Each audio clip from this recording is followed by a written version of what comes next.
Oh. Hey, it's Mike Brennan, and we're doing a special 420 post with Jacob Swarsky, who's the managing partner of Iconic Real Estate, which is now specializing in cannabis real estate, hence the reason we have him on 420 post. So, Jacob, now, when searching for a grow facility location, what should an owner be looking for in the property? Thanks for having me, Mike. First and foremost, the simple answer is compliance, meaning choosing and ensuring that the selected municipality has opted in and is pro-cannabis, and the property within that municipality is in the correct zoning. Secondly, I would say we tend to stay and focus heavily on the amount of power the property has currently and the possibilities of obtaining more power and the overall cost associated with it, as it can get very significantly expensive, or at times almost impossible to get additional power if the property is too far away from a power station. And then thirdly, would be your standard SOPs and choosing and making sure that you have the right legal team who really specialize on Michigan cannabis. Okay, so what are some special considerations for a facility of this sort? Well, again, it depends on the size.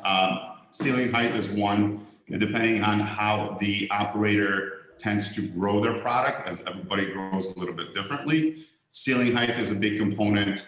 The condition of the roof, along with, again, going back to the power component, which is really the driving factor of the operation. Okay, is it best to rent or buy, and why? Well, I think that really depends on the specific group or individual and their overall business plan, goals and objectives, and most importantly, financial position or strength. Buying a building, obviously, as you know, building it out, making it operational takes a very substantial investment. So if someone has limited capital and needs to preserve that capital in order to become operational first and as quick as possible, it might be a good idea or a better idea to rent first before purchasing a property down the road. But in my opinion, based on the investment that you're going to be making, regardless if you rent or buy, if you do have the capital, it's always better to buy because you're going to be investing substantial amount into that property. All right, and how do appraisals for cannabis use differ from normal appraisals? Well, again, the cannabis market is really set by the supply and demand. And since cannabis transactions yet cannot obtain your traditional financing, appraisals are really not necessary. We as brokers do provide our clients with BOVs to ensure that the pricing is competitive and they are either buying or selling at a very competitive rate. Okay, and are cannabis real estate transactions part of the public record? So historically, they have not been. They've been really under the radar. But since the industry has rapidly gone through a very rapid growth phase, they are becoming more and more of the public record. All right, and let's look out into your crystal ball. What do you see for the future of commercial real estate with respect to cannabis, say over the next 5 years or so? Well, I think that the cannabis industry is going to just keep on thriving well into the 2021 and upcoming years, call it 5, 10 years. More and more cities across the country and across the state are opting in for either medical or recreational use. And obviously with the new administration taking over, which they're very pro-cannabis, it is only going to add to the movement, pardon my phone, and continue the rapid growth. All right, and if folks want to reach out to you and get more information or work with you, how do they do that, Jacob? Well, they can always visit us on our website, which is iconicrealestate.com, or they can call me directly at 248-890-7413. All right, I want to try something different now. You're wearing a lavalier mic, right? I can sort of see it on your lapel. I'm sorry? You're wearing a lavalier mic on your lapel there? Yeah. Let's try moving it up. Let's do a second take. But if you're going to take that call, feel free. No, let me just put it on vibrate. Because you're still a little muffled, and I think the mic's too far from your mouth, and so we can Put it up consider closer that. to my mouth. Yeah, move it as high up as you can. How's that? Talk again. Go ahead. Can you hear me better now?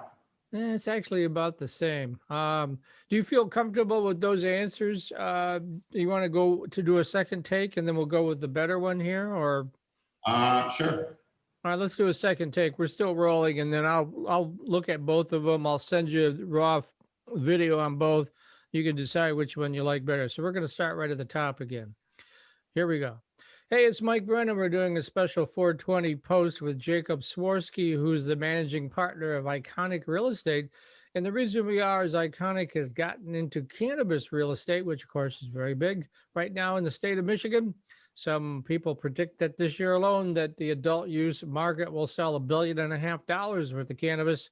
And of course, there's still several hundred licenses out there to be approved by the MRA. And of course, they need provisioning centers. So that takes us back to you. So when these facilities begin to look for a grow facility location, when these provisioning centers do, I should say, what does the owner need to look for in that property?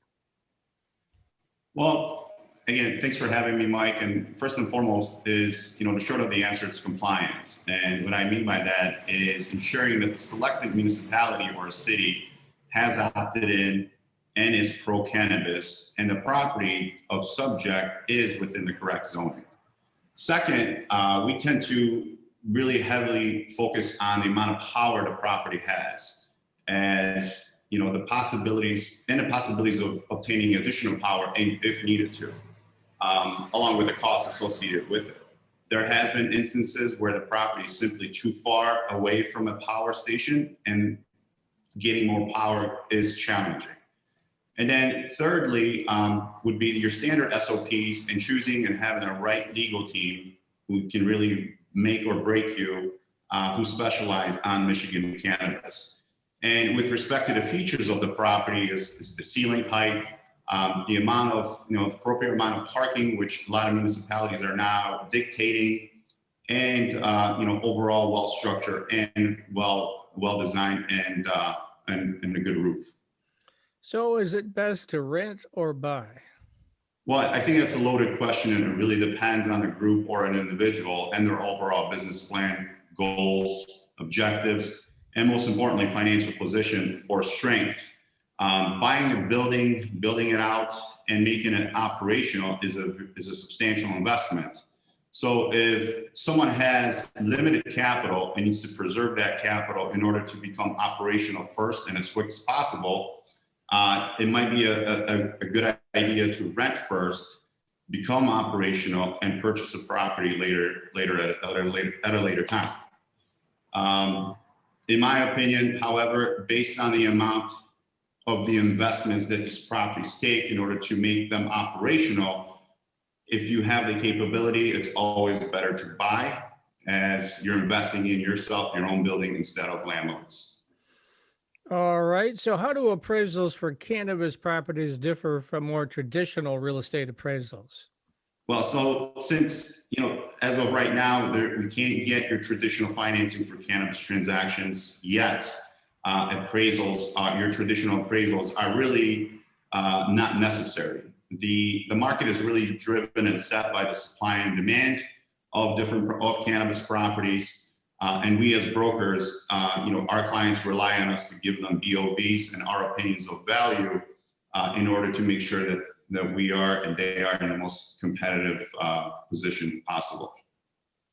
Are cannabis real estate transactions part of the public record? So historically, they have not been. They were always kind of under the radar. But since the industry and since the rapid growth in the industry, they are becoming more and more of a public record. With title companies are handling cannabis transactions nowadays, where before they could not. Title insurance is something you can get on a cannabis transaction or property where before you were not able to. So to answer your questions, it's becoming more and more of a public record. And over the next 5 years, how do you see the cannabis real estate commercial market that is shaking out? Of course, as we all know, the Democrats have taken over Washington, at least for the next 2 years. They tend to be a lot more pro cannabis than the Republicans have been. What do you think? I agree with you. I'm right alongside of you. I think 2021 is yet going to be another record year for the cannabis industry. I don't think there's any hiccups or any hurdles in the upcoming years. And more and more cities across the state and across the country are opting in, whether it's for medical or recreational cannabis. And again, to add to the administration point, I think that will only help with the push and with the rapid growth in the industry overall. All right, Jacob Swirsky from Iconic Real Estate. How do people reach out to you to work with you? Well, they can find us on our website, iconicrealestate.com. Email me directly at jacob@iconicdet.com or call me directly at 248-890-7413.